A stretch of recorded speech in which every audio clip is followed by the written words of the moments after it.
to all board members and advisors, staff, on-site visitors, online listeners, and Twitter followers. Remember to follow the North Carolina State Board of Education on Twitter at EDStateBoard_NC. I remind the audience and those listening that this body meets monthly with its official meeting scheduled for the first Thursday of the month. Discussion of agenda items are typically held on Wednesday prior to the official meeting day as occurred yesterday. And I remind our on-site visitors and online listeners that you can follow the meeting online and see our materials by going to SBE meetings at www.ncpublicschools.org. Board members are reminded that it's our duty to avoid conflicts of interest and the appearance of conflicts of interest as we handle the work of this board. Does any member of the board know of any conflict of interest or any appearance of conflict with respect to any matters coming before us at this meeting? If so, please state them for the record. It will then be your duty, if during the meeting you become aware of an actual or apparent conflict of interest, please bring the matter to the attention of the chair. It will then be your duty to abstain from participating in discussion on the matter and from voting on the matter. We're delighted to welcome a number of our local superintendents who are with us today. If you're a local superintendent, could you please stand when I call you so we can thank you? From Region 1, Dr. Ethan Linker from Pitt County Schools. Region 3, Dr. Cindy Bennett, and remain standing, please, Dr. Lincoln. Region 3, Dr. Cindy Bennett from Vance County Schools. From Region 7, Dr. Dan Brigman from Avery County Schools. And from Region 5, Dr. Dale Ellis from Montgomery County Schools. And Dr. Tony Jackson from Chatham County Schools, who was recently selected to serve as president of the North Carolina School Superintendents Association Executive Board. Would you join me in thanking these courageous leaders?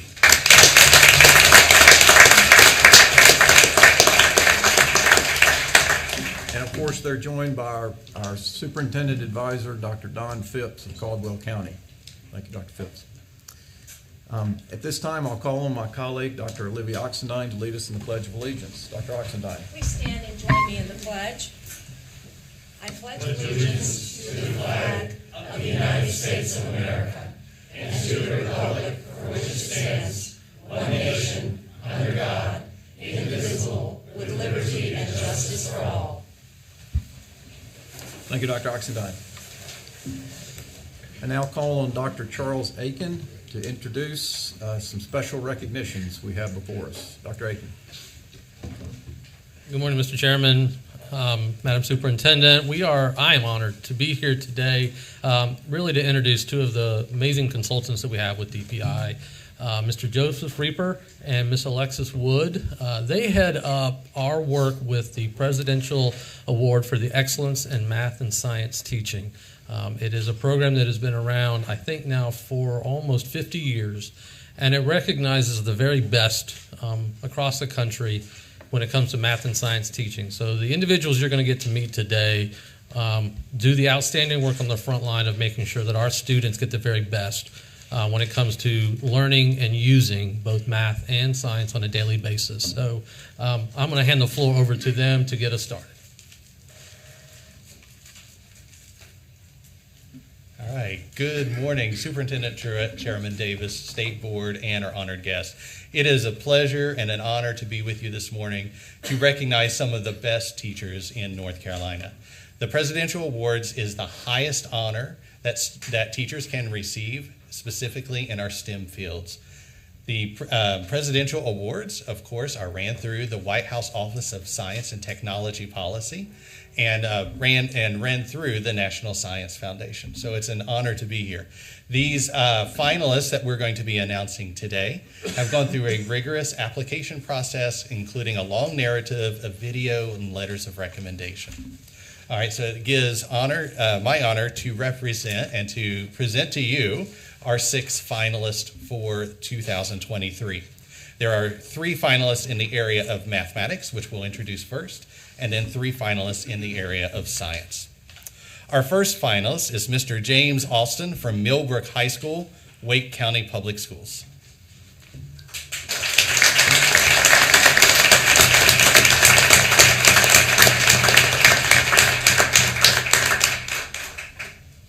Our second finalist in the area of mathematics is Ms. Leah Jordan from Valley Springs Middle School, Buncombe County Schools.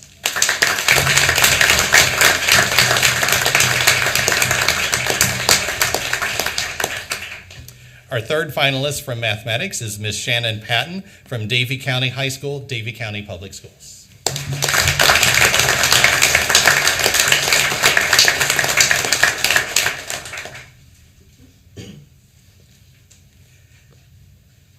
Our first finalist in the area of science is Mr. Brandon Dillman from White Oak High School, Onslow County Schools.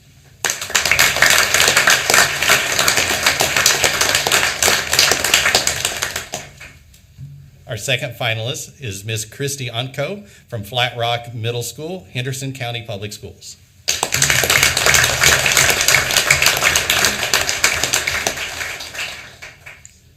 And our third finalist in the area of science is Miss Sarah Elizabeth Cincinnati from Mountain Heritage High School, Yancey County Schools.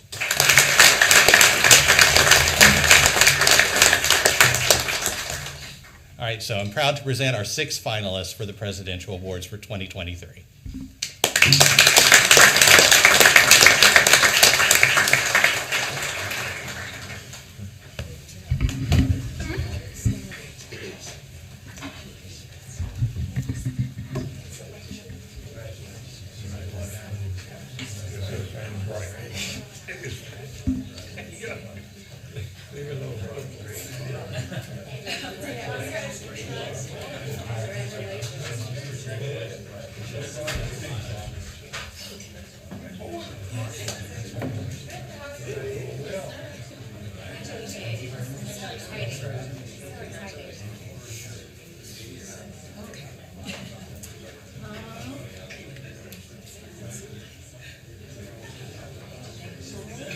Chair Davis, and stand right there.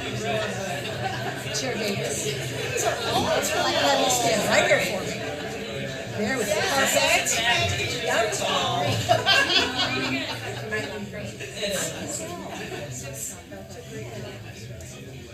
I know this would be hard if I could have everybody move one step this way. Okay, yep. There, yep. Okay, y'all.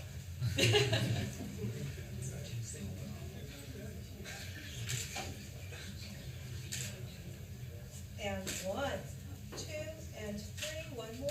And 1, 2, and 3. Thank you. Congratulations to all of you.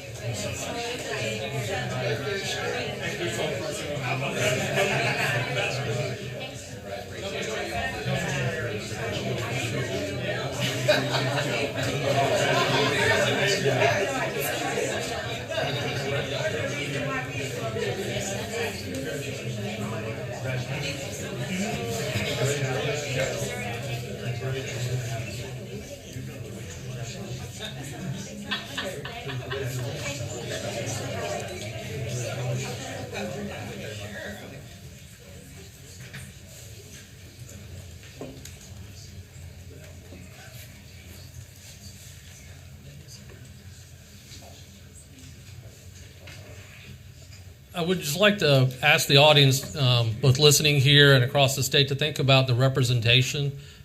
You just heard teachers mentioned from across our state. I think it's just worth noting that we have outstanding teachers everywhere in this state, and our students are able to access teachers like this in all of our schools. It's not in one place, it's across the state. So thank you to all of them. Thank you to Mr. Reaper and Ms. Wood for what they do. So continuing the idea of STEM, our next recognition is our STEM Schools of Distinction. It is an exhaustive process with a very high standard with the rubric that schools must go through to demonstrate that they really are modeling and performing and using STEM the way that it's intended to be. We are fortunate to have with us Mr. Howard Ginsberg, who heads up this process. This is not something that's done in a month. This is truly a year-long process for us and a multi-year-long process for the schools that participate in this process too. So to explain a little bit about the process and to recognize this year's awardees, Mr. Ginsberg, if you would please come up.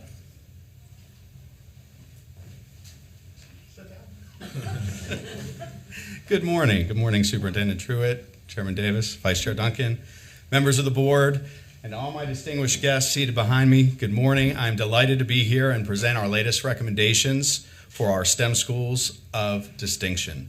Nearly a decade ago, 11 schools began in North Carolina as the first to be honored before this board for their exemplary leadership and instructional practices in science, technology, engineering, and mathematics, STEM education. The STEM recognition program and our application process was something that was developed in partnership with representatives here at DPI, schools across our state, businesses and industry leaders, post-secondary institutions, many STEM-related experts, all to identify and recognize what an outstanding STEM school and STEM program should be. 9 years later, we're standing as one of our country's most rigorous programs for commemorating educational excellence in STEM. Not only have several other states and national organizations modeled their STEM efforts by the standard that we have set, but our rubric has been emulated by the Ministry of Education in Malaysia, which arguably makes us world-renowned. The schools that have been recognized represent the very best in North Carolina STEM education.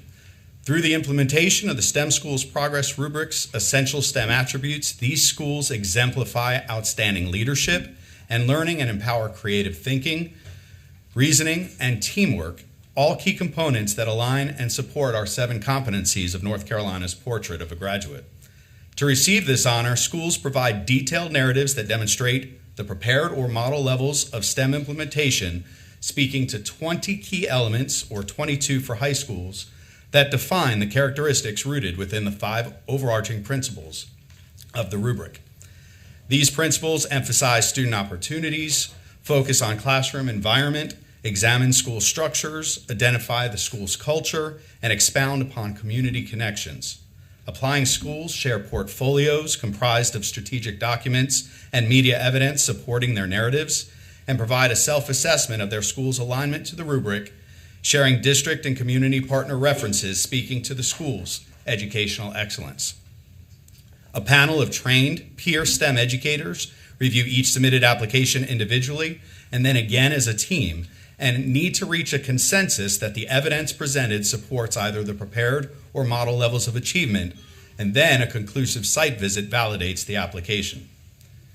I'm honored to announce that this year, 6 schools have proven themselves deserving the recognition as North Carolina STEM Schools of Distinction. At this time, I would ask that the following schools please stand as I recognize your school. A.B. Combs Magnet Elementary School, Wake County.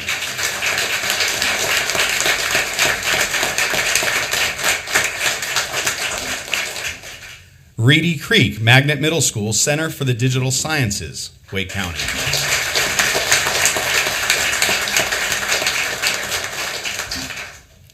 Southeast Raleigh Magnet High School's School of Design, Arts, and Engineering, Wake County.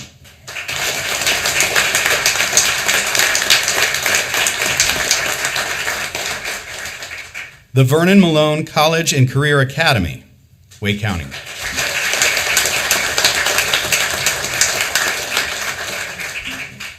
Innovation Early College High School, Pitt County.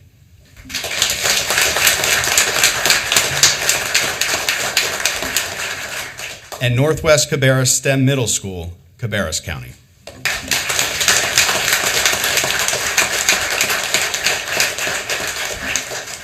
Each of these schools has shown an incredible commitment towards igniting the passion for creative learning and growing a culture of STEM education in their communities. I'll close today's STEM celebration recognizing one additional school who's earned a continuance of their prior STEM School of Designation distinction. This renewal opportunity is an option previously recognized schools may choose to pursue after completing their 3rd year of distinction. Renewing schools undergo a similar application process that includes submitting narratives, recommendations, as well as an attestation to their continued prioritization of STEM excellence. So congratulations goes to Envision Science Academy, a Wake County charter, for extending their initial model designation. Envision Science Academy continues to demonstrate their uncompromised commitment to excellence in STEM and supporting STEM culture through engaging opportunities and daily instructional design. On behalf of my leadership and peers here at NCDPI, Dr. Sam Houston, and the North Carolina Science, Math, and Technology Center, whose great support is what makes much of this work possible. Thank you, Dr. Houston. As well as many other internal and external individuals and organizations representing North Carolina's STEM ecosystems, I thank you all for honoring these schools today.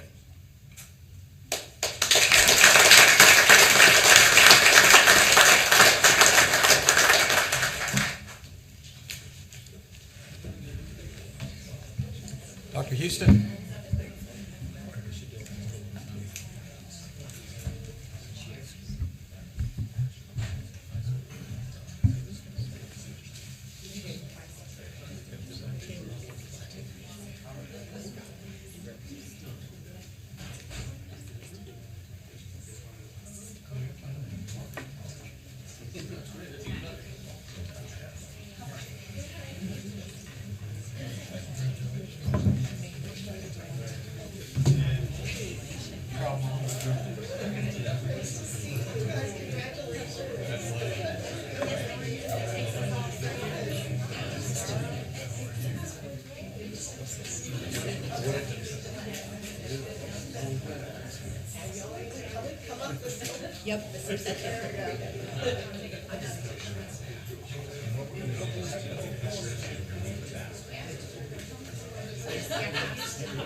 Okay, so I need you to bring it up to this level. I need you to come all the way to the edge of the desk. There we go.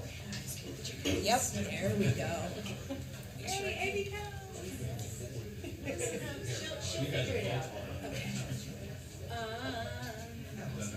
Nope, that worked. I'm just making sure I can see everybody. I can see everybody. Perfect. Yep. And 1, 2, 3, one more, and 1, 2, 3. Yay! And 1, 2, 3.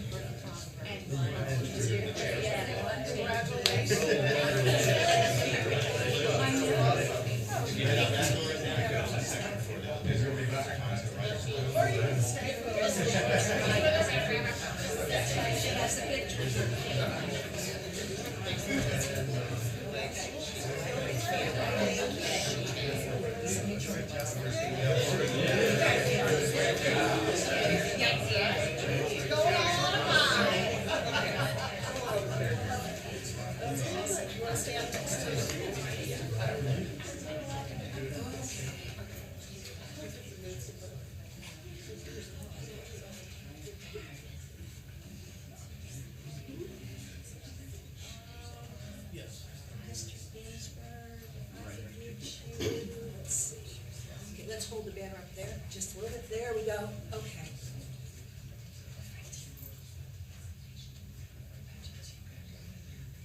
And 1, 2, 3. One more. 1, 2, and 3. Thank you.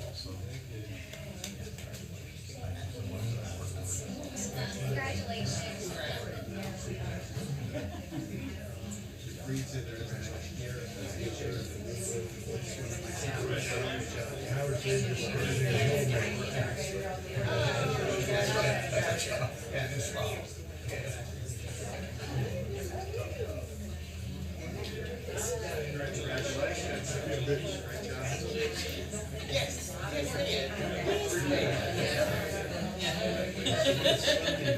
Let's hold up this side just a little bit. Yep.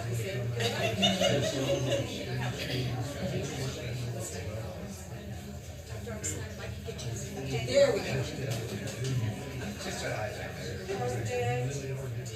Let's get the side bent up just a little. There we go. And 1, 2, 3. One more. 1, 2, and 3. Thank you.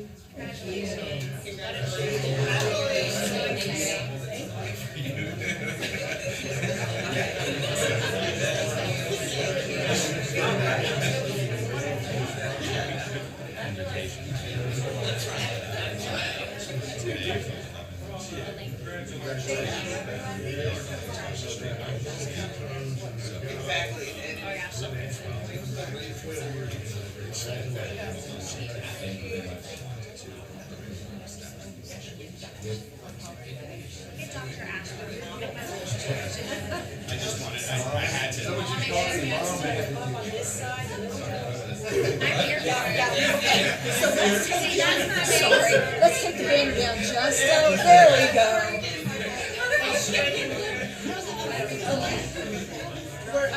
And let's move over this way, just a little bit. over this way, so if y'all could step over this way just a little bit, and let's move the banner with it. There we go. Stop. Great. Now let's lift this side of the banner up. There we go. And 1, 2, 3. One more, and 1, 2, 3. Thank you. This is all good.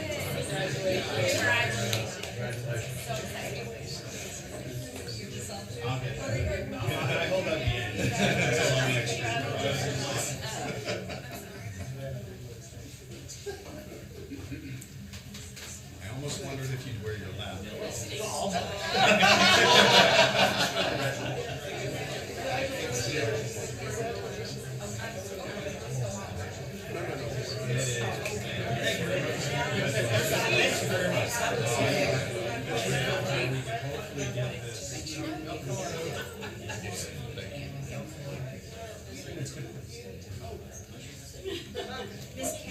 Miss Camden, can I get you to stand up here? I can't see you. Sorry. Okay.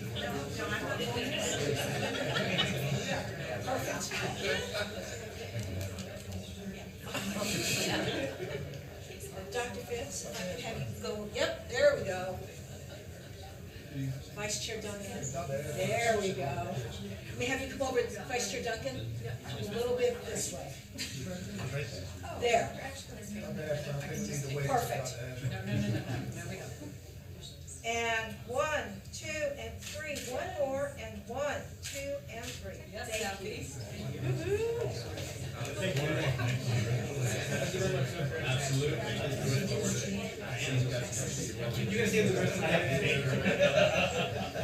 Our next thing's in the section.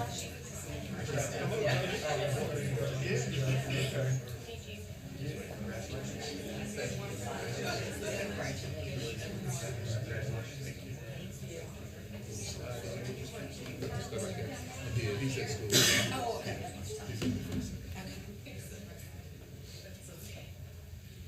Miss Camden's.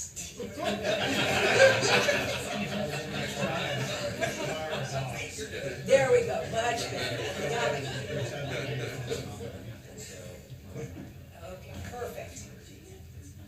And 1, let's lift this side of the banner up just a little, there we go. And 1, 2, and 3, one more, and 1, 2, and 3. Thank you. I'm gonna read a book. I'm reading it. And the pictures are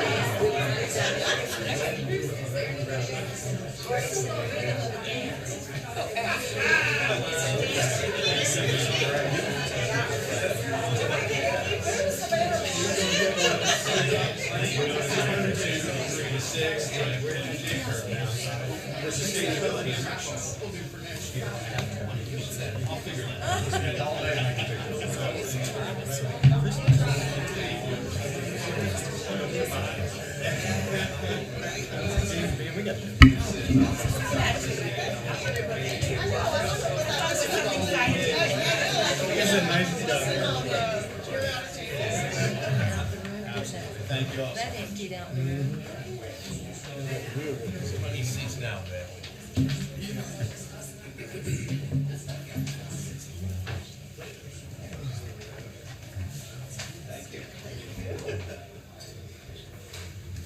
It's kind of lonely in here now. One of us has left the building.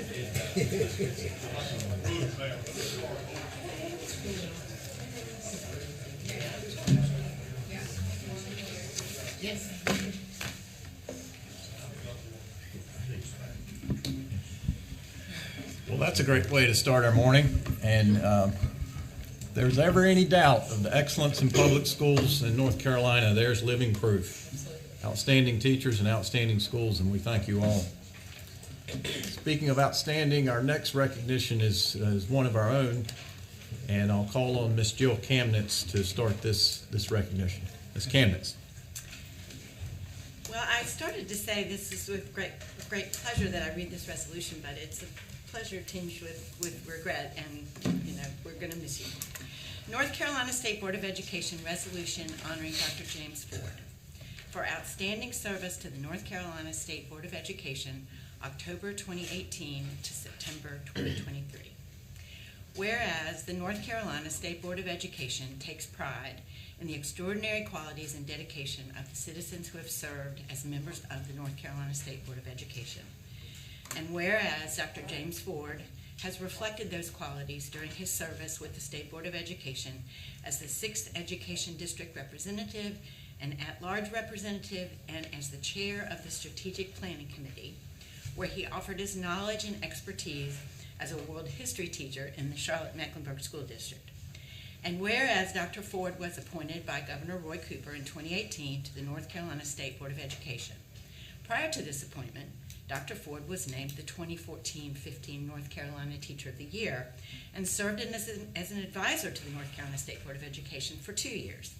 While in this position, he was made chair of the Governor's Teacher Advisory Committee and continued to advocate for the teaching profession across the state and nationally. And whereas the board thanks Dr. Ford for his belief that education is a human right, as evidenced by recognitions as Charlotte Magazine's 2014 Charlottean of the Year, the 2014 National Alliance of Black School Educators Teacher of the Year, and as a Carnegie Fellow. And whereas board members pay tribute to Dr. Ford's personal commitment to the children of North Carolina and recognize his dedication to equity, representation, inclusion, and diversity as a self-professed equity warrior. And whereas the board praises Dr. Ford, who is a proud graduate of Illinois State University with a degree in mass communication, Rockford University with a master's degree in education, and UNC Charlotte quite recently with a doctorate in urban education, for his efforts to focus on the benefits of public education and educational opportunities and access for all North Carolina students.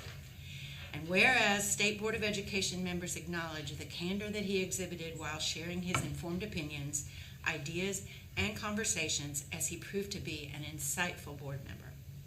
Now, therefore, be it resolved that the members of the North Carolina State Board of Education commend Dr. Ford for his service in performing his duties on the North Carolina State Board of Education as a caring member, and resolved that the board recognizes and appreciates his quality work for almost 5 years in championing policies and programs in the best interest of North Carolina students and educators, for his sincere approach in working with the State Board of Education members and advisors and staff of the North Carolina Department of Public Instruction, and resolved that the board wishes Dr. Ford and his family much happiness and success in the future. And resolved that board members express great gratitude to Dr. Ford for his public service as a strong and focused leader in public education and a person of strong conviction, and directs the Secretary to the State Board of Education to enter a copy of this resolution into the official minutes of the North Carolina State Board of Education. Please join me in thanking Dr. Ford.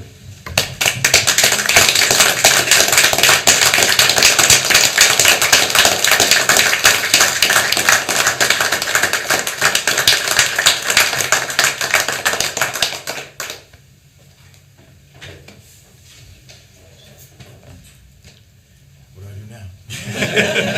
If you want to make remarks there, come up here before we make a photo, please. Floor is yours, sir. Right. I think it's pretty unique to go from being in the classroom where you're on the receiving end of policy, and you probably don't know a whole lot about how anything gets made. You don't know anything about the state or DPI other than when it's test time. To then be propelled into the position of representing teachers throughout the state, and then you're this public figure all of a sudden, and there's a lot of pressure. No pressure, right? Right? To receiving the privilege of sitting in the capacity of an advisor to the State Board of Education, the second most powerful policymaking body in the state. To then go working in education policy and then be appointed to that very board is a unique and extreme privilege. My relationship with the state board spans about 7 years, which is almost a full term. Long terms in the State Board of Education.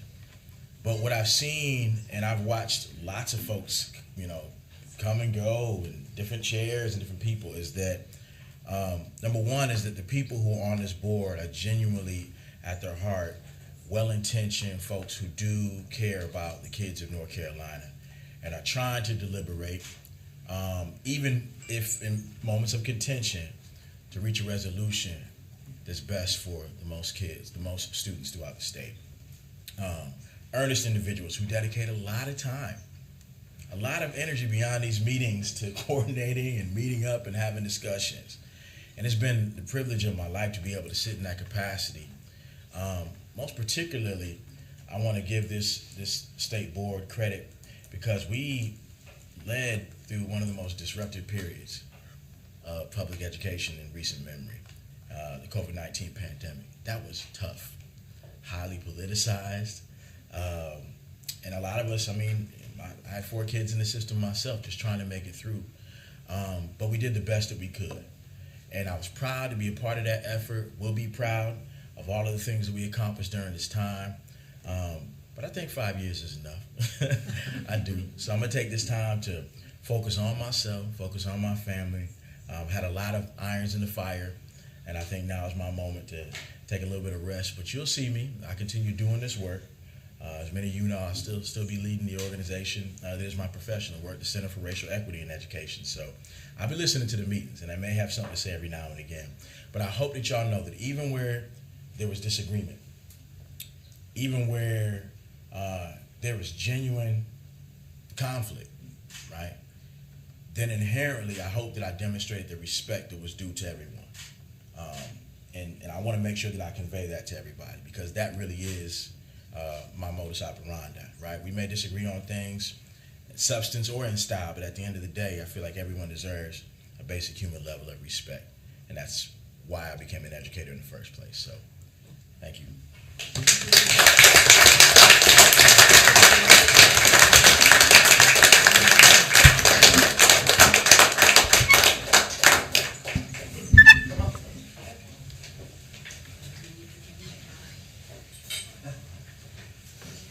So Dr. Ford, if I could get you to tilt it. No. It was straight, but tilt it down so it's not catching the reflection. Yeah, there we go. That's better. Now it's straight it up. Other way. One more, a little bit more. Perfect. Yep, there we go. Part of the job.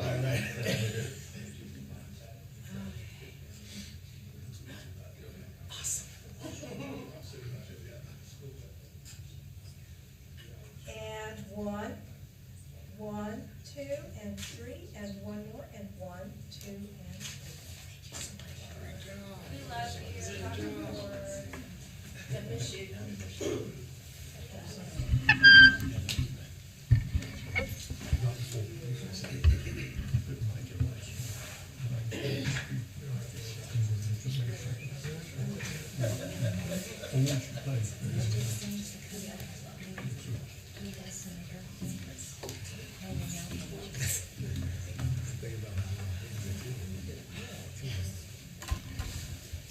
Well, Dr. Ford, first and foremost as a teacher, and then later as an advisor, and more recently as a board member and friend, you have set a marvelous example for each one of us, for educators across the state, and for our students to know what it means to be a North Carolinian, to stand up for what you believe, to value our differences, and to treat each other with respect and trust. So thank you so much for teaching us those characteristics. Let's take a break. We'll reconvene in 15 minutes at 10 till.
back in session, and the next item on our agenda is the state superintendent's report. And I'll turn to Superintendent Truitt. Thank you, Chair Davis, and good morning, everyone. It's great to be here with you. The past month has seen a lot of community engagement opportunities come my way, and I took advantage of them whenever I could. The first one that I'll highlight was an invitation to speak at the North Carolina Chambers Education and Workforce Conference. This is a very large conference. In fact, they had record attendance this year that is made up of a partial audience of business folks and a partial audience of educators, both from K-12, community college, and higher ed. I had the privilege of introducing Dr. Bill Daggett, and those of you who work in education know exactly who he is. And it was my pleasure for 3 years to be one of his turnaround coaches, and so I'm very familiar with Dr. Daggett's work. So not only was I able to introduce Bill and hear his incredible keynote and message to educators and to the business community, but also I had the honor of sitting on a panel with all of our education sector leaders at community college and higher education, our four-year institutions, in a panel moderated by Susan Gates from SAS. And it's always important that the public sees and knows that our community college president and Jeff Cox and our NCICU president, Hope Williams, and our UNC system office president, Peter Hans, and I are always having conversations about what we can do better, how we can work better, how we can facilitate data sharing, how we can ensure that as many students as possible who want to pursue post-secondary education are able to do so.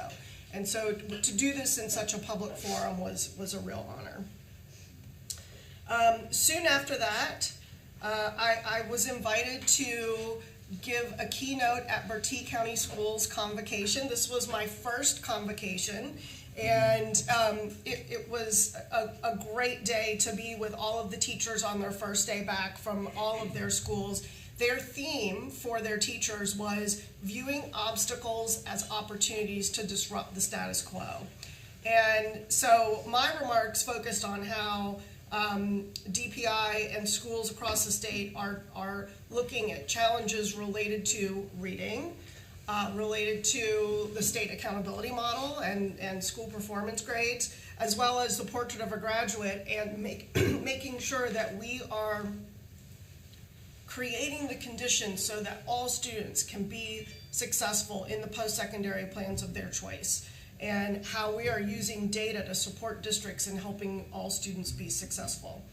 I also was able to celebrate with Bertie County their incredible K-3 early diagnostic reading data, which I'll just take a moment to lift up for everyone who is listening.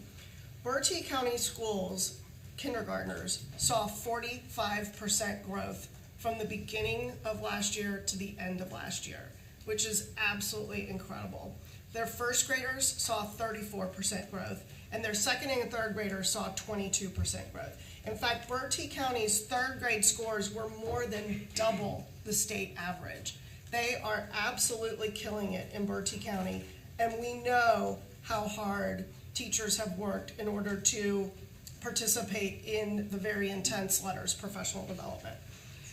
Also, what I heard lifted up of note is that they are, in August of 2024, Bertie County Schools will be opening something called Dream Point Apartments, which will be 24 units of affordable housing for teachers in Windsor, North Carolina.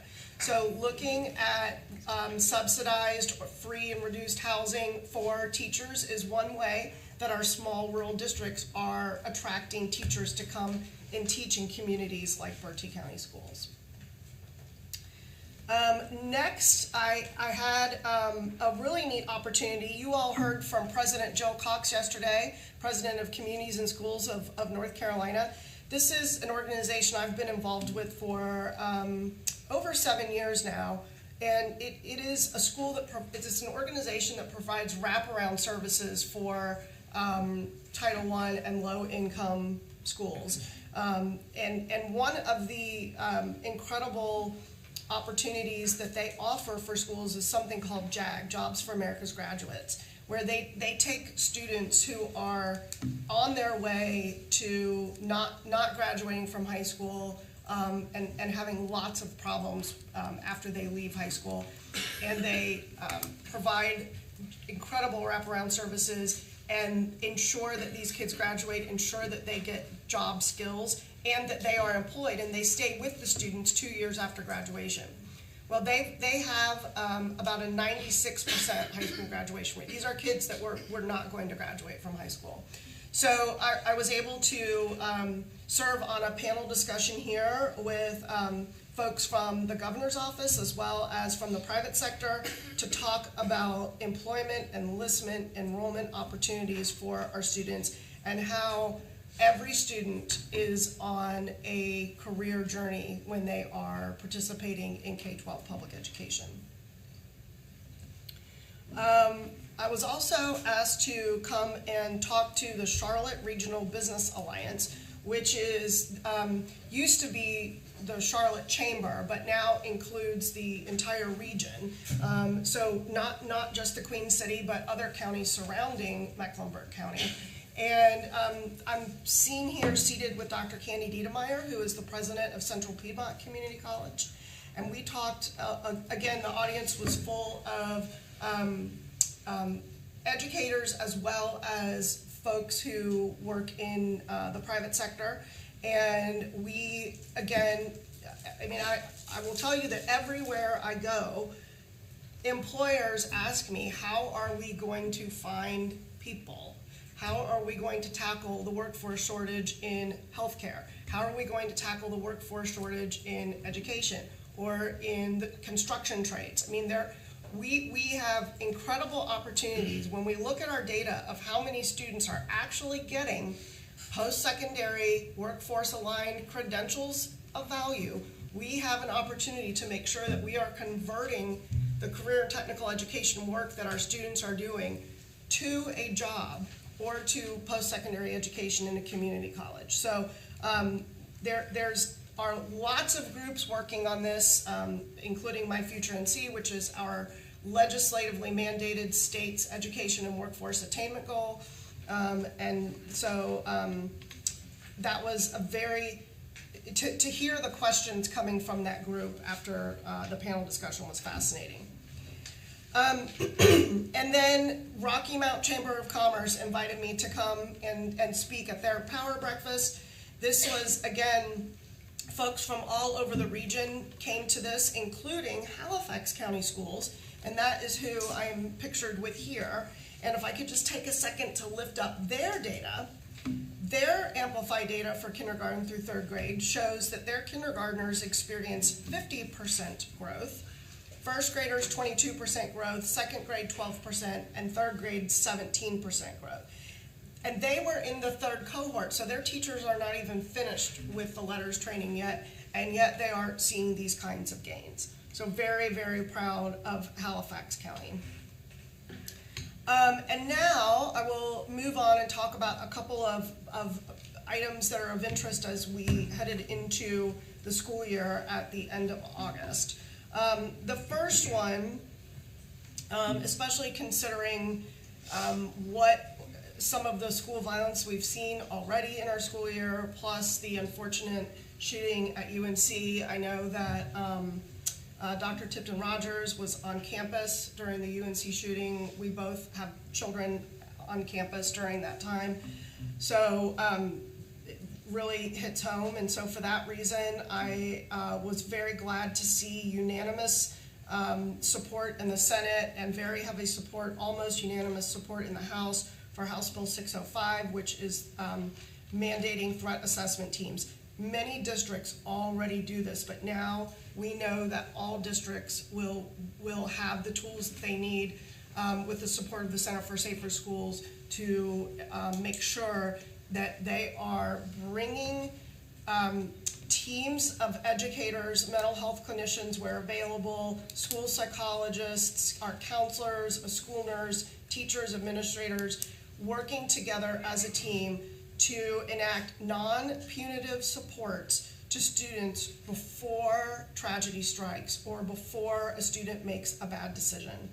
Having these proactive teams in place the intent is for students and their families to get the support that they need. And so we want for, we know that this summer Center for Safer Schools Conference, one of the additional trainings that was offered that had not been offered before was a national program called ASSIST, which is a suicide prevention training. We are offering ongoing support for youth mental health first aid for our districts through the Center for Safer Schools. It's virtual so that any district in the state can participate in this training. I've taken this training myself, and it is essential for all of our educators, but especially those who will participate in threat assessment teams, to be able to identify when these issues are occurring with our students and get the right supports in place and communicate with families.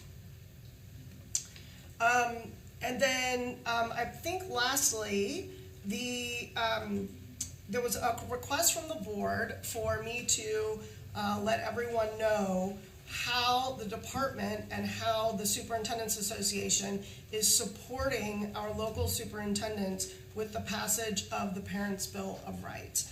So that bill was passed on August 16th.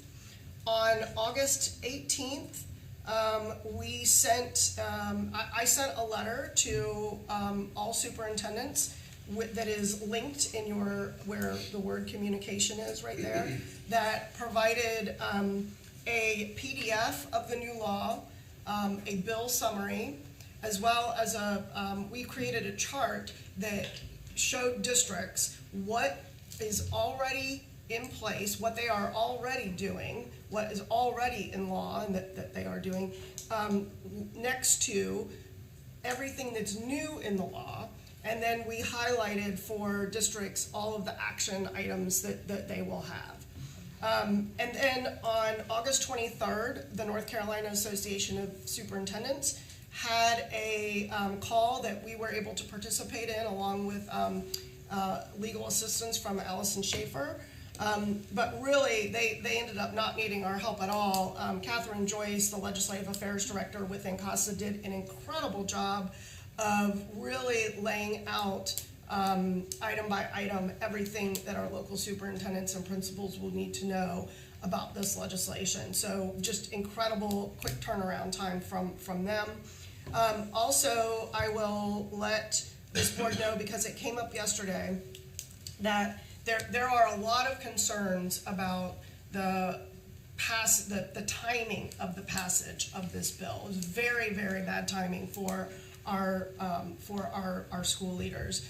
And so because of that timing, we have been advocating, along with many others, that the deadlines and effectiveness dates for many of these things that our districts and our charters are compelled to do be bumped to January 1st. And I feel very good about the conversations that we've had with legislators. They are listening to us and recognize that there's not enough time for districts to get these things in place. Furthermore, there are some criteria that the department is responsible for setting out that the board will need to approve, and districts can't begin to do some of this work until they get those things from the Department of Public Instruction. The other thing that was brought up yesterday that I want to mention is concerns about the Youth Risk Behavior Survey, which includes tobacco usage questions that we really want to make sure that our districts have access to and that our students take. So the law currently says that students are to opt in, which means permission slips have to go home. But because this is an anonymous survey, we have asked for a carve-out that would allow for it to remain as is, and so that it would be an opt-out, which makes it much more likely that students will participate in the survey. Because as Dr. Essex said yesterday, it is difficult to get permission slips back. We don't want to make this harder than it needs to be. And again, I feel very confident about the conversations that I'm having with the legislature about the need for this particular carve-out. And I believe that concludes my report. Thank you, Superintendent. Any questions or comments for Superintendent? Dr. Yes, Eisenstein? thank you, Chair Davis. That information, the data that you just shared, Superintendent, on the great results and gains in reading in those school districts just proves one point. With a strong theory and practice around how to teach reading statewide, being very persistent about it with the training makes a difference. I mean, I'm telling you, that's it. It's consistent Murphy DiManio, training Murphy DiManio, a strong theory, a strong set of practices, away you go. I agree, and I will just reiterate for the board, a 4.2% growth in fourth grade reading is incredible. We've not seen those kinds of gains in a long time. And it goes to what everyone at this board table knows and to what you just said, Dr. Oxendine, equipping our teachers with professional development that they have not had in the past, but did receive with letters training at a price tag of $60 million, was the right thing to do. And we will be returning to the legislature in the short session with a similar ask for our middle school teachers. That I would not expect our middle school teachers to participate in letters training, but there certainly needs to be something done for our middle school students who are still struggling in reading, which carries on into high school and impacts their ability to be successful after high school. We also have to tackle the same problem with math. We've got to provide professional development for our teachers in math. And we've got to keep the foot on the pedal with letters training in our schools, in our EPPs, our schools of education.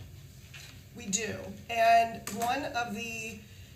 I think two of the lessons learned from our friends in Mississippi, who were the first to really have this laser focus on the science of reading, that they've been more than generous to share with us, is you have to include our EPPs in legislation, which the Excellent Public Schools Act does. And two, the sustainability has to be there through ongoing support for our teachers. And that's what the 115 ELSs, early learning support specialists, that we've hired about 90 so far, so we're almost at 100% capacity, who will ensure sustainability of the teacher's knowledge of letters and to make sure that is being implemented with fidelity.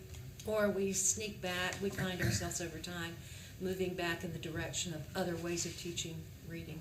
Correct. Other comment, Mr. Hall. Thank you, sir. Madam Superintendent, going back to the Bill of Rights, that's the hardest thing out there. You know it. We all know it.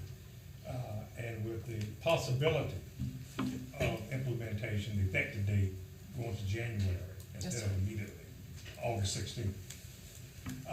My question is, at this point in time, because you mentioned that your department is involved in developing some guidelines and strategies right now to go out. Do you have a time frame on that? Because should we be saying to the LEAs, put a break right now? There are some things that we want you to be aware of. Should we be saying that to LEAs, or is that being said to them? That's a great question, and I'm certainly sharing with LEAs that we have asked for the January 1st timeline. What I should have said is that if that is granted, it will show up in the budget, which is likely to drop next week.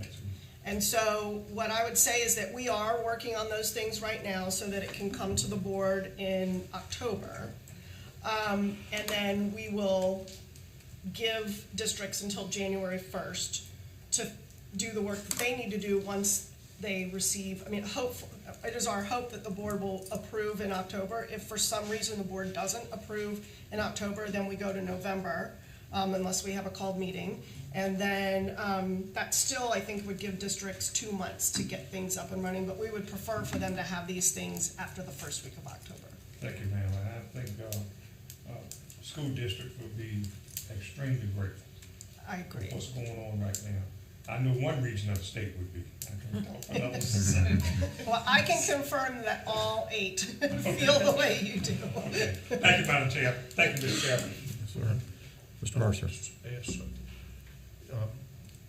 There's no question that parental involvement is important. Matter of fact, it's key. And I'm hoping this will lead to very positive and productive. But the Parent Bill of Rights, one part of it, and I have a limited understanding, but it does bother me, and it's around the emergency care of students and requiring, as I understand it, written permission from parents to respond to emergencies, which something about it, I'm hoping there's something I don't know or understand, because it says not a nurse practitioner, I think, or teacher, or it takes a physician. And children are in our care, and we care what the children I work with, I would care for them just like I would my own, and I would respond that way. And the time to check if I have permission to use an EpiPen or a defibrillator or the Heimlich maneuver, any of those things, sounds like it's putting teachers in a very awkward spot if that's the way it is. And I was just hoping for some clarification or some understanding of that. So this is an example of something, and I would love for Dr. Phipps to weigh in if he would like, or Dr. Green. So most schools already keep permission slips on file for there to be instances, like if I had a child who had an EpiPen, I would be signing those. All of that paperwork gets signed the first week of school and sits on file with the school office. I think the question that is weighing on me is what about after, if there's not an injury like the use of an EpiPen or something like that, but what if a student gets injured, like twists an ankle or something like that, is what if there's, or if they, your example of a defibrillator would be another example of that. But I think that if there are any specific concerns about that are truly not addressed in the bill, that leave those kind of gaping questions, that they will be addressed in the follow-up legislation in the budget bill. And one of the things that called it to my mind was not in the last year or two, but in the not so far past, a child that was not suspected to be allergic to anything or no knowledge of any conditions, in a line walking outside just fell over. Teacher goes, calls the principal, no heartbeat. So somebody calls rescue squad, they grabbed the defibrillator, revived the child. The child survived. They did identify a condition later that was unknown, but the immediate response, not even taking the time, do we have a permission on file even, that child suffered no permanent damage and survived. And that's the kind of care that we should be giving them. And of course, I know what I would do. I'd say, I may get a fine, but I'm going to attend to the child and shuffle through the other things later. I'm sure those parents were very grateful. Well, they were, and it was quite an ordeal and a big deal of a sort. But teachers need to feel comfortable responding to those things, and I agree with you. The EpiPens people know about, and some conditions. I've had students that were not allowed to run because they had a heart condition. So at PE they had to do other things. But the one that's most alarming is the things we don't know that can occur. And I think it comes with, if it's violated, doesn't say an automatic, but up to a $5,000 fine. I wouldn't worry about that either if a child was in distress, and I don't think many educators would. But I think it's something that would put, if it's not so that teachers can react, we need to find a way to make teachers feel comfortable with it, and other educators too. Well, as a parent who once got a call, and I will never forget it, I was in the middle of a meeting at SAS, and my daughter fainted at school, and they called EMS, and of course I was extremely grateful that they called the paramedics before they called me. So I have no doubt that the legislature is hearing these very specific kinds of concerns, and we will continue to advocate that those loops be closed in any amendments that are forthcoming. Thank you. Thank you. Other questions or comments? I have just a couple on House Bill 605, the threat assessment teams, which are so needed, just as you described. Was there any funding attached to that bill for Well, training and so forth? Yeah, it comes through, the Center for Safer Schools gets the funding for that, and then we give out the training. So we Okay. will all run through the Center for Safer Schools. So there is funding coming through with that. Okay, great, because that'll certainly be needed. And then on the Parents' Bill of Rights, in addition to the work you mentioned, I wanted to highlight that the state board will also be working on guidance concerning the appeal process that's contained in that bill, and in particular clarifying for parents what particular items are included in that appeal rights. I still have concerns, as expressed on, Alan and I expressed on behalf of the board, with the enforcement mechanism of those appeals, because nearly every issue that a parent would appeal on is under the purview of the local school district or charter school, and resolution of those items would naturally be at that level. But so that's another reason why we need more time, and appreciate your advocacy on extending the implementation time out to January. Yes, and I have every confidence in our local principals to handle those things before they would need to get to the State Board of Education. Okay. Anything else? All right, thank you so much, Superintendent. Now we'll move to our committee discussions, and we'll begin with the Student Learning and Achievement Committee led by Ms. Jill Kamnitz. Ms. Kamnitz. Thank you, Chair Davis, and I have the pleasure of working with Dr. Olivia Oxendine on this committee. Excuse me in advance for the length of this, but we had a very meaty agenda yesterday. 2 items of new business, our usual standards revision updates. Just to go through each one quickly, for Healthful Living, the PSU and stakeholder surveys are open until September 18th. And after that point, the Data Review Committee will review them and report on them to the standards writing team. And we will be seeing that one soon, I am sure. Surveys are also open to explore whether the American School Counselor Association student mindsets and behaviors should be used for the North Carolina guidance standards. So the work is waiting for those surveys to come in. The standards writing team is currently working on draft 1 of the arts standards. And draft 1 of world language is complete, and surveys will go out shortly on those standards. We did hear from Dr. Wade, who served on the DRC for world language, who gave us a closer look at the process the committee used to develop their recommendations, which then went to the standards writing team, and Mr. Storrs explained how that group used those recommendations to develop the first draft. Both of those individuals helped us understand and appreciate the process and the work that these committees do. And we've got a lot of them going on right now. I don't know how the DPI team is keeping track of everything. Our second item of new business involved the North Carolina Personalized Assessment Tool, also known as NCPAT. An update on this. The past school year was the 4th of 5 years for the development and implementation of this tool, with the intent of moving North Carolina towards a through-grade assessment model rather than a single long testing event at the end of the year. The presentation included a timeline. We got to see the PSUs that participated in the pilot for this school year and for last school year and for the coming school year. And we also heard about plans for professional development and communication for this final pilot year and the statewide implementation that is coming. NCPAT provides 3 interim assessments in reading and math during the academic year, which provide immediate formative feedback data to support instruction. This is the primary purpose of the tool.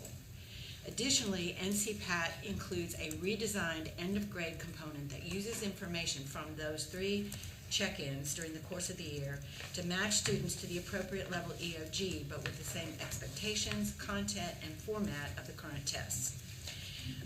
That revised EOG was administered as a pilot across grades 4 and 7 this spring, and next year will be administered in grades 4, 5, 7, and 8 statewide. Additionally, several external partners are helping the department with design validation and technical review throughout this process. We had 2 items for action on first read. SLA 1 was our student test performance results for the 22-23 school year.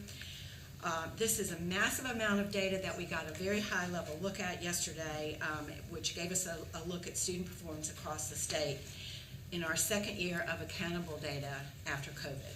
We were reminded by Dr. Howard that typical comparisons across years are no longer feasible, and instead we should view the data as before, during, and eventually after COVID, but we are not in any means post-COVID. We are still in the after effects of COVID, so we are not back to normal. As a state, we're moving in the right direction as the percentage of students meeting both the college and career readiness and grade level proficiency standards increased across grade levels and subjects, with a few exceptions. Math had larger increases than reading. In addition to EOG and EOC results, we reviewed ACT, work keys, English learners, growth, school performance grades, and alternative schools and then long-term goals. Compared to the previous year, the number of A, B, and C schools increased, and the number of D and F schools decreased, which is good news. 72.3% of our schools with a growth status continue to meet and exceed growth, even with the current 80-20 weighting. And as with other states, we are gaining towards our pre-COVID performance levels. SLA 2 takes a look at the cohort graduation rates, both 4 and 5-year cohorts across the state by subgroup. For the most part, these remain comparable or slightly higher for this year, and that report is included in our action items as SLA 2. Borrowing from Chair Davis, I would suggest that all of this data reaffirms our commitment to go all in for our students. We have much work to do. 3 discussion items. SLA 3 is the Alternative Schools Accountability Model options for 23-24. Each year, our alternative schools can choose from 3 different accountability options. 1 school chose to report a school performance grade, 76 chose to report data on student achievement and growth, receiving a status of progressing, maintaining, or declining, and 17 schools proposed their own models, which include criteria for achievement and growth. SLA 4 is a report to the North Carolina General Assembly on the educational performance of children with disabilities and implementation of policies to improve outcomes for those students. This includes 2 reports, the first being an analysis of the educational performance of children for the 21-22 school year. This data was submitted to the U.S. Department of Education last spring, and North Carolina was one of 35 states that received a rating of needs assistance. So we can see that this is a national problem. Our requirement for that rating was that we access the federal technical assistance centers, which we are implementing, and we also heard about our priority areas of support for our PSUs and activities which the Office of Exceptional Children will focus on this school year. SLA 5, also a report to the General Assembly on career and college ready on our career and college ready graduate program. This partnership between the State Board of Community Colleges and the State Board of Education supports a program that introduces college developmental reading, math, and English curricula in the high school senior year in order to help students go on to higher education remediation free. Although initial implementation of this program began in 2016, last year was actually the first full year of implementation, and the program is funded again for this year. A thorough evaluation was carried out examining partnerships, resources and tools, the quality of support, eligibility and participation, and program outcomes. Recommendations that came from this first year include a reassessment of the English curriculum, which had a much lower pass rate than math, and the staff of both organizations, the community college system and our DPI folks, will continue to work collaboratively, providing communication and assistance and adjustments during this coming year. We had several consent items. The first was SLA 6, International Sampled Assessments. DPI needs our approval to notify selected schools that they have been chosen for this year's Teaching and Learning International, I've lost my page, survey, which is known as TALIS, and to convey the expectation of participation in support of the U.S. sample. This is an adult-only survey with only national-level results reported. We then have 5 items that all were reports to the General Assembly covering the 22-23 academic year. First, SLA 7 on computer science participation in schools. This annual report includes the number of teachers in the field, the courses offered, and the number of students enrolled. SLA 8 on 5th grade career awareness programs. Local boards are encouraged to implement this program for 5th graders, and this is an annual report on program activities and student outcomes across the state. SLA 9 is a report on statewide trends in student digital learning access. The State Board of Education establishes and maintains a dashboard to publicly display student digital learning data and reports annually on the number of devices and connectivity at school and at home. The report includes key takeaways from the annual survey, showing a need for sustainable professional development and more human capacity with regard to technicians and instructional tech facilitators. The survey also showed inconsistent home internet connectivity continues to be a problem. SLA 10 on remote instruction plans. This report offers a comprehensive overview of the remote instruction plans submitted to DPI for the 22-23 school year, encompasses a link to the plans, the number of remote instruction days used, and trends in remote instruction. And finally, SLA 11, a report on students with disabilities, definition of residence. This is a required annual census of all children with disabilities residing in the state. And that concludes my report. Thank you, Ms. Kamnitz. Yes, Buster Duncan. If I could, during the report yesterday, we asked Ms. Howard for information about those districts that had exited from low performing. And I just wanted to read that list so that we congratulate the educators in those districts for the work that they did. Dr. Howard was kind enough to get us that list overnight. Bertie County, Lexington City, Edgecombe County, Granville County, Guilford County, Roanoke Rapids, Jones County, Nash County, Pasquotank County, Asheboro City, and Terrell County. It's reported several others who remain came very close to exiting from low performing. So I want to congratulate the educators, the hard work for those that were removed, and continue to encourage the great work by educators that are working to exit from low performing and are getting very close to doing so. Thank you to our educators.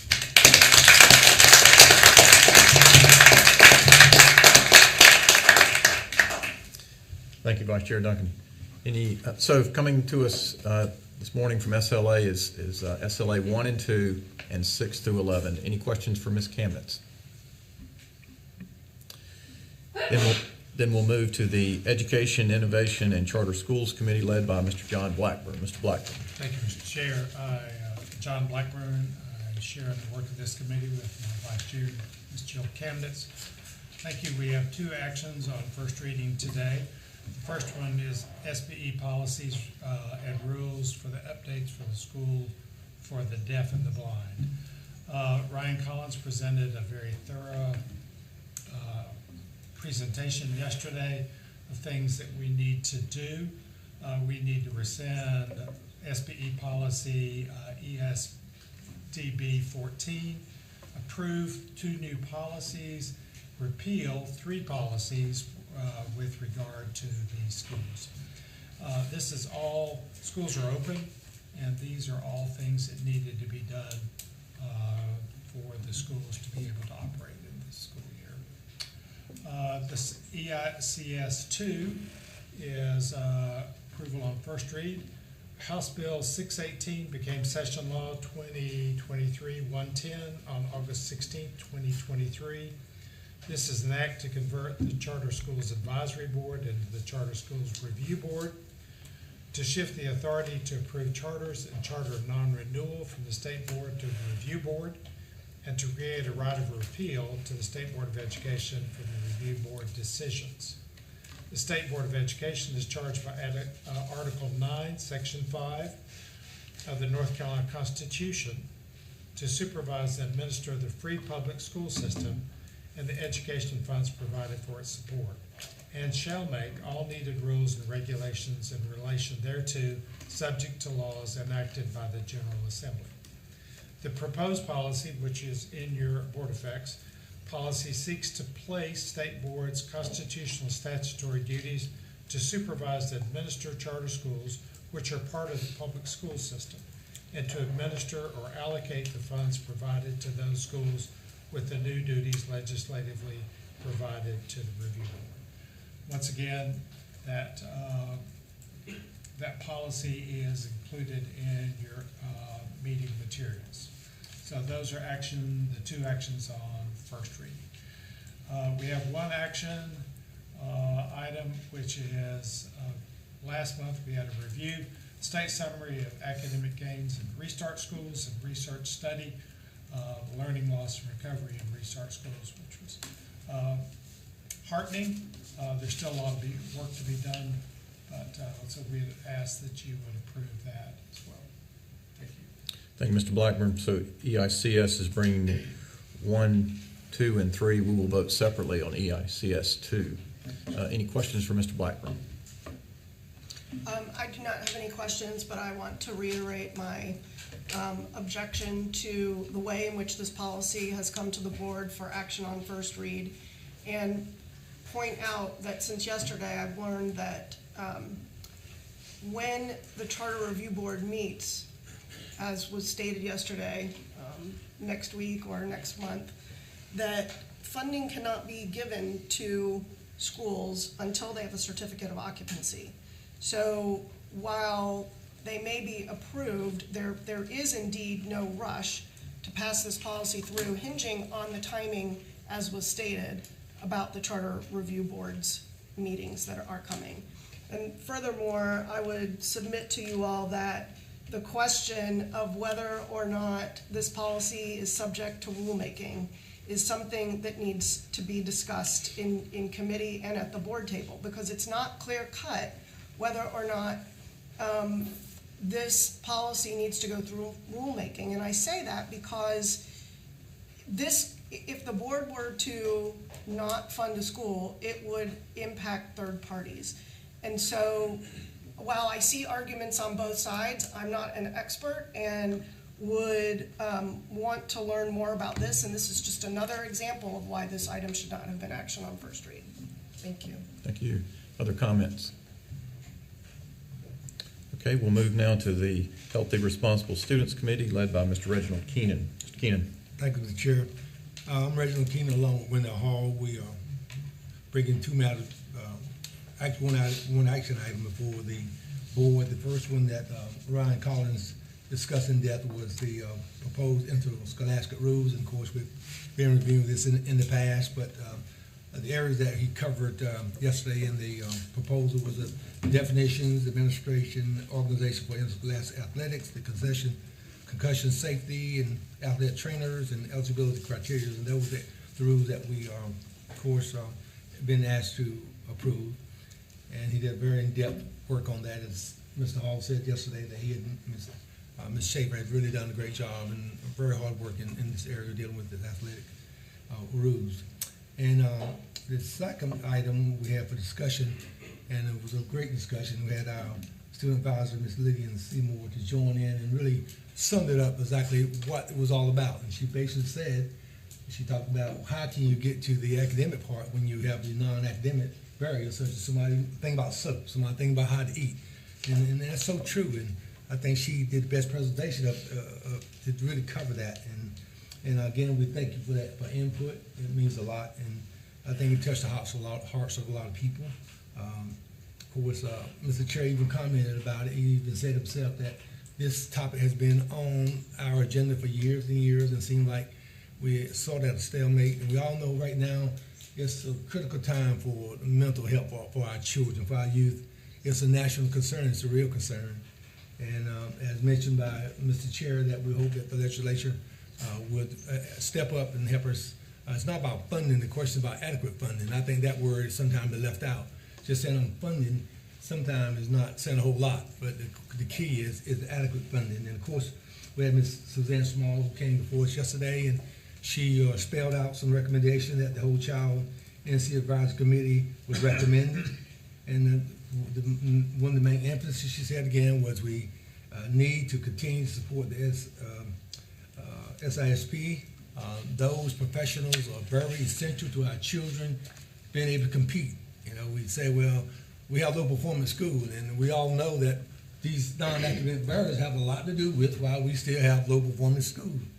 And I go back to Ms. Chair again. It's a question of we must continue to be real about it and be honest about what are we doing to really help those kids who are struggling from mental issues. And you heard the data on suicide thinking, and the kids who want to end their lives or even thinking about it. Just a kid just thinking about it is just sad to hear. Not only not doing it, but just the thought of I need to leave this world because of the problems I have.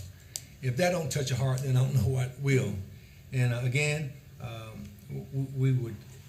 the committee wants us to continue to fight for nurses, for social workers, for school psychologists, school counselors, because those folks are the ones who meet the student right on site, who picks up early what is going on with our children. And those professionals do make a difference in the lives of our children. And to, again, the three recommendations that were mentioned was adequate funding for the SISP, to address the competitive salary needs to enhance capacity building, and the last one to recommend flexibility for districts to hire for needed position with SISP roles. And again, thanks for all y'all input and support. And again, Mr. Chair, that what we covered yesterday. Thank you, Mr. Keenan. So the HRS committee is bringing one item for our consideration today. Any questions for Mr. Keenan? I have a quick Dr. question. Oxendine. I didn't want to prolong the discussion yesterday, but I want to raise just a question that I have about one of the recommendations from the Whole Child Committee with regard to the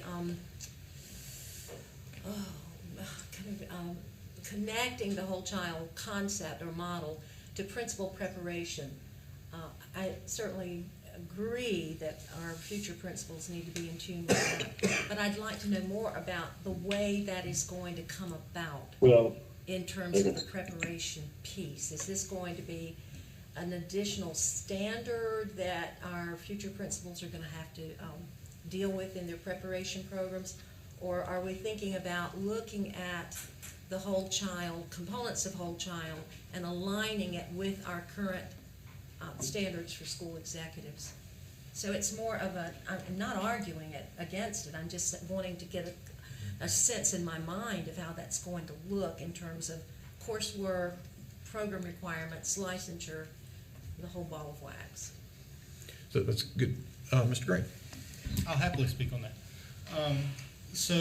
Clearly the committee doesn't have the power to dictate changes to MSA programs or university requirements, but I think the more attention we can give to formalizing a process where school administrators are aware of these needs that are going into schools and are prepared to deal with them when they take on the leadership role of a school, the better off they'll be to handle those situations. Currently, I don't know of any requirements that are preparing principals for these really diverse and extreme needs that they're facing in our schools.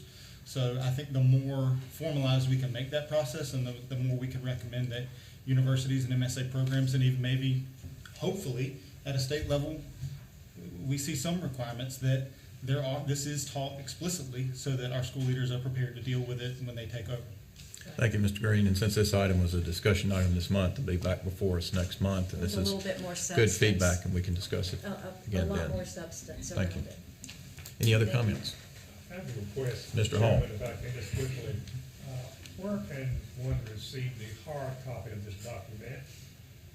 Not online, hard copies of it. Of the whole child that was given to us yesterday from the,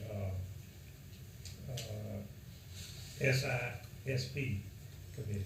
Okay. Perhaps I'll ask Dr. Petrie Martin to work with staff to respond to that request.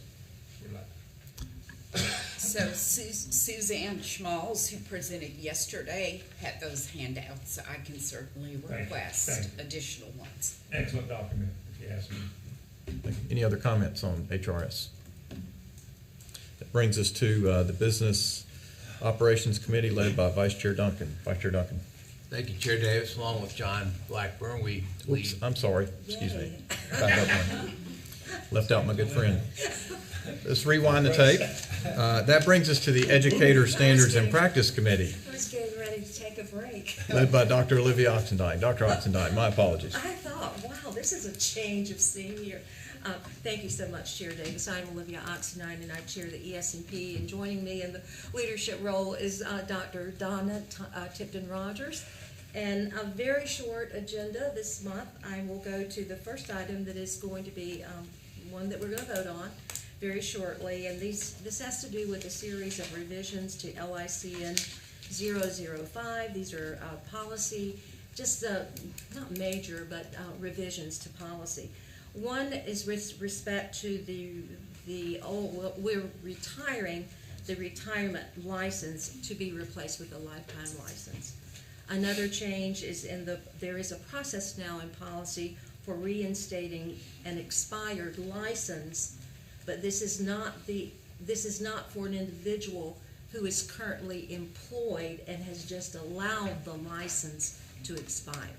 This would be a situation where someone is coming to apply for a job, let's say in an area like mathematics, an area that needs that we need teachers in those areas, and has for a variety of reasons the license has expired. So the employer, the school district, the PSU, can make a request to the department to go through a process of reinstating the license. I think that allows maybe a 3-year window with the completion of 8 CEUs or something equivalent to 8 CEUs. So that's a very good change. Another revision is with respect to the school districts can also hire a retired principal or an assistant principal to fill a position in an interim kind of way to complete the year. And I don't even want to bring this up, so the question that I do have, and maybe this is for much later, is would a school district have an opportunity to continue employing that retired principal or assistant principal beyond the period just to complete the year? So that's something, just a question I have for further discussion.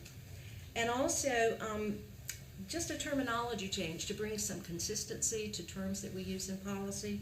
In LICN 005, we're moving to public school unit versus, I suppose, LEA. So those are the revisions that is coming to us for a vote just later this afternoon. We also had one consent item, and this has to do with the annual report that is due from the Professional Educators Preparation Standards Commission, known as PEPC.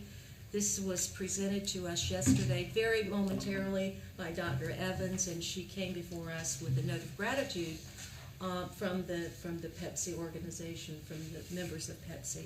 So you have the details of that annual report in your material. It is very, very straightforward. You have information on membership, information on the staggered approach to membership, a little bit of information on meetings, the number of meetings that have taken place this year, and the number of committee members, as well as I think there are 8 subcommittees operating on an ad hoc basis, and those committees have been very, very involved in work around the pathways.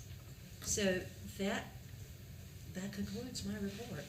Thank you, Dr. Oxendine. So ES&P is bringing us 2 items for consideration today. Any questions for Dr. Oxendine? Now we're ready to go to the Business Operations Committee, led by Vice Chair Duncan. Wanted to assure our last place spot in the rotation. I know it. Along with John Blackburn, we sharing the leadership of the Biz Op Committee. We have 5 actions on first read and 1 action item then several consent items. Our first Biz Op 1 is approval of contracts over $500,000. We have 4 of those. The first one is the Identity Automation Contract Renewal. This is a renewal for identity and access system for the state. It will be a 1+1, that is 1 year plus an option year contract. In the meantime, the potential for a new contract will be going through an RFP process over this time frame. Second contract is a contract amendment with the University of North Carolina Chapel Hills Institute for Public Education. This is ARPA funding that will be used to support healthy school initiatives. The third item is a grant item, which is for assessing the long-term impacts of school extension programs on student re-engagement. This is a federal grant that will be primarily focused on work through our early learning recovery initiative, our office, and will provide important information in terms of how we can continue to work through effective means of recovering from time lost in school during the course of the pandemic, and how we can best re-engage all of our students. Fourth contract is for leadership training and support in schools identified as low performing. This contract with RTI leadership. It's through ESSER funding. It would provide 11 experienced school leaders for approximately a little over 1,000 hours a year working in districts that have chosen to participate in this program in order to continue to enhance their student and academic achievement results. Those are our 4 contracts for this month. Biz Op 2 is a policy amendment and is somewhat around miscellaneous groups of items. The first group is its change in our allotment policy for replacement school buses. The second area was to account for a federal grant from CDC for improving health and well-being of our students. The third area relates to COVID funds for instructional support, and all of those, as you heard from Jennifer Bennett, the policy allotment information was provided as to how those would be changed or modified. Biz Op 3 was presented by Dr. Mark Sandberg. This is an ESSER 3 funding request. Essentially, we had approved in March of 2022 ESSER funding for a position for IT project portfolio manager. We have not been able to locate somebody to fill that position. As time goes on, our needs have shifted to an IT accessibility specialist. And so we've been asked to approve the reclassification for that position of these ESSER funds. Our Biz Op 4 item, the last one on first read, is approval for the fiscal year 24 Bipartisan Safer Communities Act, CCLC Competitive Summer Enhancement Grant Program. Susan Brigman presented on this. This is using funds for the Safer School Environments, which was an act that was passed in June of 2022. To enhance summer programming. It's open to current grantees in the cohorts of 15 and 16, and the reason for that is they have to have at least 3 years of experience, and so we cannot just put it out across the board to all districts in this instance. The focus of this is going to be on the transition years, if you will. So kindergarten, which is a transition year, 6th grade and 9th grade. To assist students in those transition years. I think all of us know from education literature those can be difficult years for students, and that's the focus of these particular grant funds. That takes us to the action item, Biz Op 5. This is policy amendments for our North Carolina Public School Employees Benefit and Employment Policies, and approval of proposed administrative rules for temporary rulemaking. Allison Schaefer and Tom Tomberlin made a team presentation, if you will, of the remaining items that we had not already approved from the efforts we spent the last 3 months working through various parts of these employee benefit and policies programs that relate to some legislation and some just going back and making some cleanup, if you will, to some of the language to make it clearer for our employees. So this is an item we have discussed at some length in the past, Biz Op 5. We now move to discussion on Biz Op 6, in a relatively short report from Jennifer Bennett about the report that we're required to make to the General Assembly on full-time equivalency of public school students This is something we started last year. We did spend a lot of time on it last year in terms of working through a proper approach or formula for how to proceed. And this year is now following the work that was done last year, and you can see as reported as part of Ms. Bennett's report, it's set out in the lengthy report to the legislature. And I do mean lengthy, yes, we were warned, it's not something you want to download, or else you'll be going through several stacks of paper. Biz Op 7 is a item that involves our North Carolina School for the Deaf in Morganton, and it's Duke Energy's wanting to get a right of entry and easement for underground power lines. Covers about 1.5 acres or so, and would involve construction and entry onto the premises. We heard information about this, had a number of questions, and we have asked our legal department and Mr. Mon, to the extent that he's able to get some further information and bring this back so that we can further have consideration of it and make some decisions about whether or not we're ready to proceed on that at this point. That then leaves us with 4 consent items. Biz Op 8 was a rules update. It was the approval of the permanent rule for remote academies hardware and software fees, if there's a desire to charge for those. Sets out the guidelines. Biz Op 9 is a report to the North Carolina General Assembly to ensure the security of student records. That's, again, an annual report, and it's an important report for, obviously, protecting that data. Biz Op 10 is a report to the North Carolina General Assembly on our annual agency mobile communications device report. Dr. Sandberg reported on that. Then Biz Op 11, professional certification for North Carolina finance officers, and we're happy to report new finance officers in Bertie County and Cabarrus County. We had available for review our updates on contracts, both executed and planned, and any availability for any questions on the monthly budget report. So with that, I believe we have completed our report, Chair Davis. Thank you, Vice Chair Duncan. So it's the Business Operations Committee is bringing us items 1 through 5 and 8 through 11. Any questions for Vice Chair Duncan? Hearing none, that concludes our committee reports. My thanks to our committee chairs. Before we move to our action items, I wanted to announce that we're delighted to share that East Carolina University in Greenville, North Carolina will be hosting our fall planning and work session and our monthly meeting. That will occur October 31st through November 2nd. We're excited to be joining the ECU Pirates in this important work. They're a terrific partner, and we're looking forward to meeting on their campus and working together with them. We'll now proceed to vote on any item requiring action from your committee reports. A thorough discussion and report was just provided on each item, including any respective consent items. Remember, any item on the consent agenda is primarily not complex, may have come to the board for discussion in the prior month. I note also that board members have seen these items since last week. We will, as I mentioned earlier, we will vote on EICS 2 separately. I ask if there's a request to remove any other agenda for any other item for individual vote from our consent action or action on first reading agendas. Hearing none, I request a motion to approve the following. Approval of meeting minutes for August 6th and 7th, 2023, SLA 1 and 2, and 6 through 11, EICS 1 and 3, HRS 1, ES&P 1 and 2, BizOp 1 through 5, and 8 through 11, and the 14 limited license and 7 initial professional license request that was discussed in closed session last evening. Is there a motion to that effect?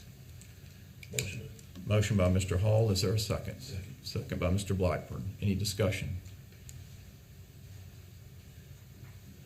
Dr. Petrie Martin.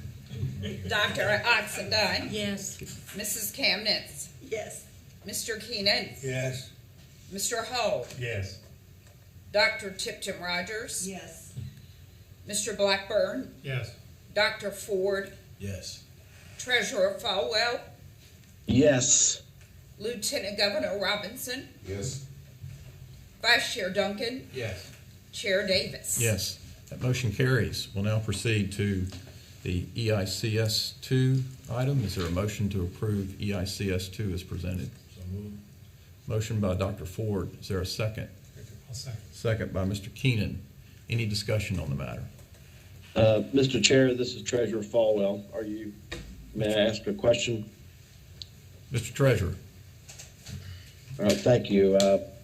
I know it is a controversial subject.